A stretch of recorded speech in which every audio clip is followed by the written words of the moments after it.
Olá, graça e paz, tudo bem com vocês? Hoje nós iniciaremos os nossos estudos falando sobre o fruto do Espírito Santo. E para isso eu convido você para abrir a sua Bíblia em Gálatas 5, 22 e 23. Gálatas 5, 22 e 23. Diz o seguinte: mas o fruto do Espírito é amor, alegria, paz, paciência, amabilidade, bondade, fidelidade, mansidão e domínio próprio. Contra essas coisas não há lei. Diante desse texto, nós vamos começar os nossos estudos falando sobre o fruto do Espírito. E como eu disse na introdução, o fruto do Espírito não é o amor, é um fruto, a alegria é outro. Não, não. O fruto do Espírito é esse conjunto. Como eu disse anteriormente, utilizei a uva como exemplo, né? Então, o fruto do Espírito, ele é esse complemento de todas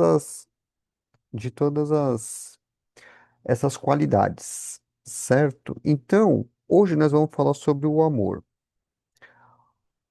O amor que nós vamos falar é o amor para com Deus. Então, é a primeira parte. Então, nós vamos falar hoje sobre o amor para com Deus, essa semana. Na outra, nós falaremos sobre o amor para com Deus e fazendo um complemento, um fechamento. Então, antes de falarmos sobre o tema, né, sobre o amor em si, nós temos que fazer algumas definições muito claras. Primeiro, o amor é a base de todos os frutos. Jesus disse que ele é amor. Ele não tem amor, ele é amor. A essência do amor está nele. O segundo ponto, amor sacrificial que busca o bem dos outros. Então, nós temos que ter esse amor sacrificial, como Paulo fala, Jesus fala, deixando as nossas preocupações de lado e carregando o fardo um dos outros, ou seja, o sacrificando. Em vez de eu me preocupar comigo, eu me preocupo com o próximo. E por fim, Jesus é o modelo desse amor, João 13:34. Aí eu vou deixar para vocês lerem, né, após a aula. Então, o mundo que nós vivemos hoje tem muitas coisas que necessitamos, mas a principal delas é o amor. Então, como eu disse, vou trabalhar sobre o seguinte espectro: devemos ter amor para com Deus. Isto quer dizer o seguinte, que o amor de Deus ele é infinito, ou seja, ele nos amou primeiro, criou cada um de nós de forma especial e deseja que amemos a Ele, mesmo com nossas debilidades humanas. Imagine a seguinte cena. Muitas das vezes a gente fala assim, ah, eu não consigo amar a Deus porque eu sou pecador, eu sou falho. Mesmo assim, Deus espera que eu e você possamos amá-lo. Mesmo ele sabe que nós somos falhos, que não somos perfeitos, que o amor que nós podemos oferecer a Ele vai ser perfeito como Ele fez por nós na cruz do Calvário. Porém, Ele deseja que nós façamos isso, amemos Ele de uma forma muito especial.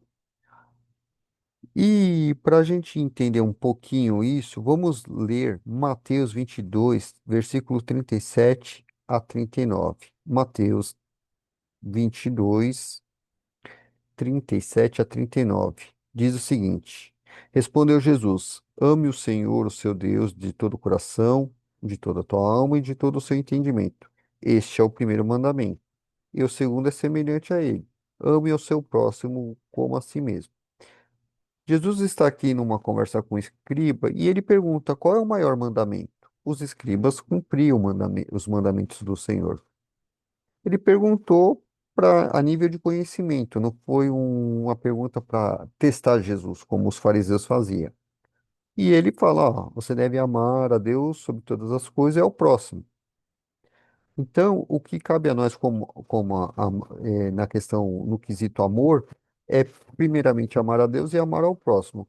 Amor ao próximo, eu vou trabalhar nas outras aulas. Esse tema de amar ao próximo, amar nossos inimigos, eu vou trabalhar tudo isso nas próximas aulas, tá? Mas eu quero enfatizar porque isso aqui vai ser a raiz, vai ser o nosso ponto de partida. Nós temos que entender que nós devemos amar a Deus mesmo com as nossas dificuldades, nossas debilidades, nossos pecados, mas nós temos que buscar sempre ter uma vida de santidade, santificação para amar a Deus. Diante disso, nós podemos pensar algumas coisas. Vamos trazer para os nossos dias. Trazendo hoje para os nossos dias, muitas coisas nós gostamos e amamos, não é verdade? Você, por exemplo, você que é marido, você ama sua esposa, ama seus filhos, ou você que é esposa ama seu marido e seus filhos. Talvez você que é solteiro, uma atividade, ama seu trabalho, ama academia, né? É coisas normais de amar, de gostar, certo? Nada contra, nada, tudo isso aí, desde que o devido controle, desde que isso não tome o lugar de Deus, é normal.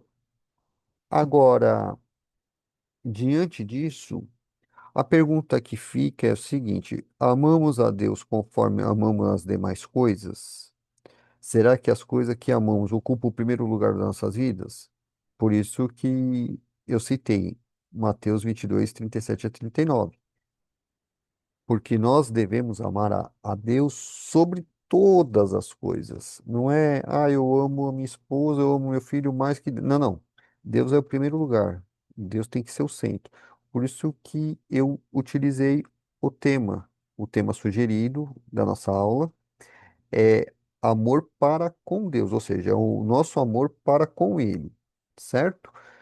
E para nós finalizarmos essa primeira parte, porque semana que vem nós continuaremos, né, essa reflexão, como é que eu posso demonstrar o amor na prática de hoje? Primeiro, leitura da palavra de Deus. A leitura da palavra de Deus se faz necessária para o nosso crescimento espiritual, isso ninguém duvida. Sabemos que o nosso tempo é curto, sabemos as dificuldades linguísticas que nós temos para compreender a palavra de Deus, mas ler a palavra é fundamental para entendermos a vontade de Deus para as nossas vidas, além de compreender as suas ordenanças e assim praticarmos tudo que nela está escrito.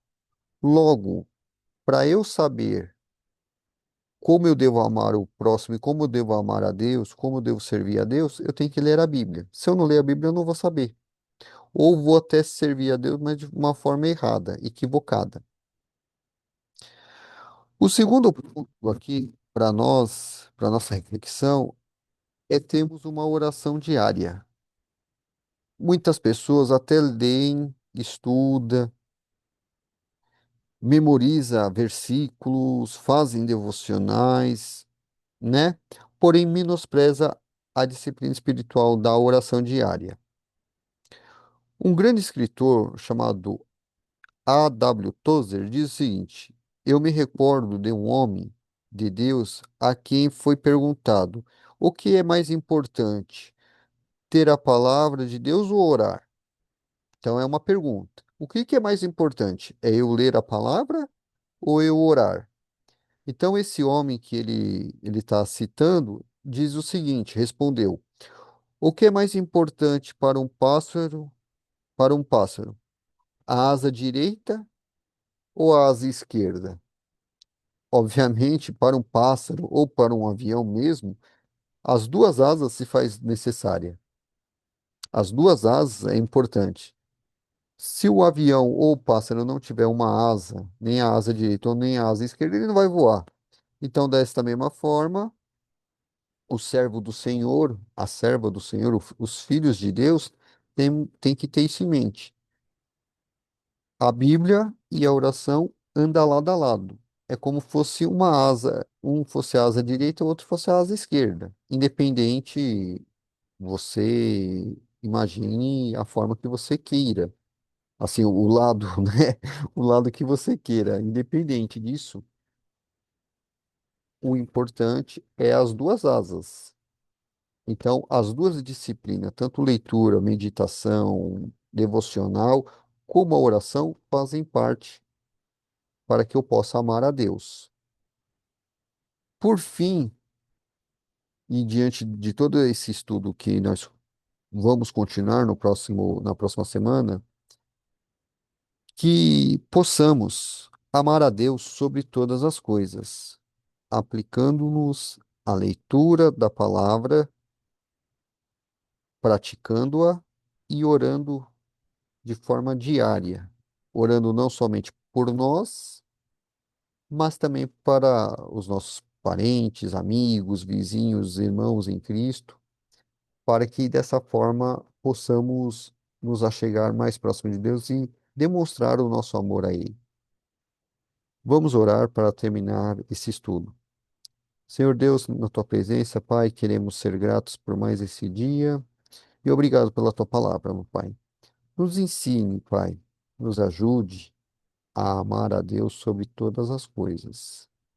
Nos dê esse ânimo, essa energia para ler a tua palavra, reservar um tempo de qualidade para ler a tua palavra, meditar, aplicar, aprender e também a orar, Pai. Orar pelas pessoas que tanto necessitam, pelas nossas necessidades, por, por missionários aí que estão pelo mundo, ó Pai. Nos ajude, meu Pai, para que possamos amar a Deus sobre todas as coisas. Essa é a minha oração, em nome de Jesus Cristo. Amém. Então, amados, semana que vem, o nosso próximo encontro aqui no canal aqui, no canal do YouTube. Tá bom? Que Deus abençoe você e sua família. Até o próximo encontro. Deus abençoe.